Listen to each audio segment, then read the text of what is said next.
షర్మిల ఇప్పుడు PCC chief, ఆవిడ ప్రమాణ స్వీకారం చేసింది.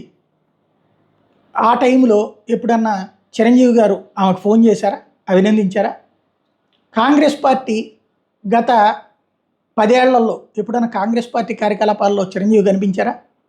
కానీ కాంగ్రెస్ పార్టీకి ఆయన రాజీనామా చేయలే. ఏఐసీసీ మెంబర్షిప్కి అప్పుడు ఎప్పుడో డబ్బులు కట్టేసినట్టున్నారు, పర్మనెంట్ మెంబర్షిప్కి అట్లా కంటిన్యూ అవుతున్నట్టుంది.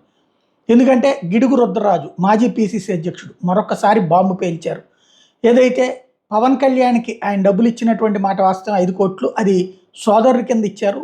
కానీ చిరంజీవి గారు కాంగ్రెస్తోనే ఉన్నారు, కాంగ్రెస్లోనే ఉన్నారు, ఆయన ఏఐసీసీ సభ్యుడిగా కొనసాగుతున్నారు అన్నాడు. ఒకప్పుడు ప్రజారాజ్యం పార్టీ పెట్టి ఆ ప్రజారాజ్యాన్ని తీసుకెళ్ళి కాంగ్రెస్ పార్టీలో విలీనం చేసినటువంటి మాట వాస్తవం. ఆ తర్వాత కాంగ్రెస్ పార్టీలో రాజ్యసభ సభ్యత్వం తీసుకుని మంత్రి అయినటువంటి మాట వాస్తవం. కానీ మంత్రి పదవి అయిపోయిన దగ్గర నుంచి ఆయన కాంగ్రెస్ పార్టీ కార్యకలాపాల్లో పాల్గొలేదు. 2014 ఎన్నికల్లో అయితే చిరంజీవి ప్రచారం కూడా చేశారు, కానీ ఆ తర్వాత ఎప్పుడూ పాల్గొలేదు. అలాగని రాజీనామా చేయలేదు. రాజీనామా చేయడం ముఖ్యం. రాజీనామా చేయకపోవడం వల్ల గత ఎన్నికలప్పుడు ఇదే చర్చ వచ్చింది, ఈ ఎన్నికలప్పుడు ఇదే చర్చ వస్తుంది.